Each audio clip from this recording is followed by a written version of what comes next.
तू कहाँ है? मैं मेकअप कर रही हूँ राजा। अब जल्दी से बाहर आ जा। क्या काम है राजा? चल रोपनी करे। हाय दैया हम ना जाई। कहाँ है रे? कैसन दैया मैया करत हई? अरे राजा ई रोपनी ओपनी हमसे ना होई। फिर बतावा ये धनिया की तो से का होई? राजा हिलई में न मन जाए के मोर करेला। तो के कमावे के दाई कुल बीमारी धारेला। बड़ी बड़ी जोख राजा गोड़वे में सधारेली। चलू जल्दी तू कुछ ना होई काहे डरेली? तू ही चली जा मुके परेशान ढेर मती करा। देखा रनिया न हमरे सामने ज्यादा यत कोरा।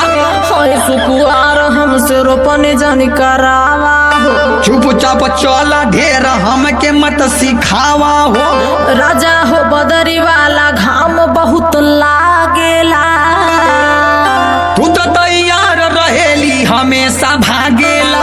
अरे पानी में भिज के गुल मेकअप हमार धोवा जाई। अरे तू साथे रहबू त ये मोर रानी हो।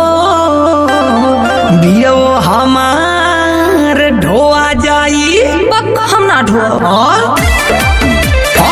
रानी हो चला रोपनिया करादा। डाले के बिया चला खेते पहुँचा दो। हाँ रानी हो चला रोपनिया करादा। डाले के बिया चला खेते पहुँचा दो। घरे रहे में कवन पावेलू मजा। घरे रहे में कवन पावेलू मजा। हईला हम पापा के परी न हमसे रोपनिया होई ये राजा। हईला हम पापा के परी न हमसे रोपनिया होई ये राजा। देखत हई हमहू तू कैसे न करे रोपनिया। जइबू ये धनिया। सैया जी हमके मत ले जा।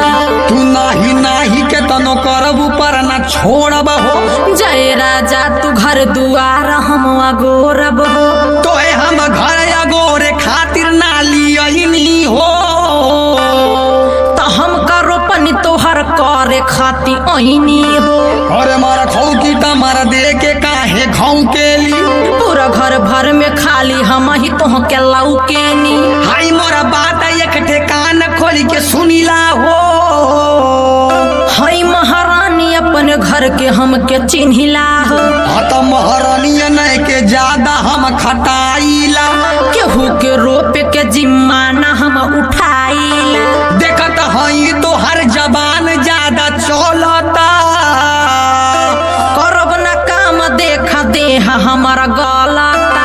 अरे नहीं जइबू त जबरदस्ती हम ले जाइब हो। अरे ज्यादा जबरी अगर तू करबा त हम खाना ओना ना बनाइब हो। का कहली हो? जमन सुनला है। अच्छा मर्द के बात तनी मानाए धनिया।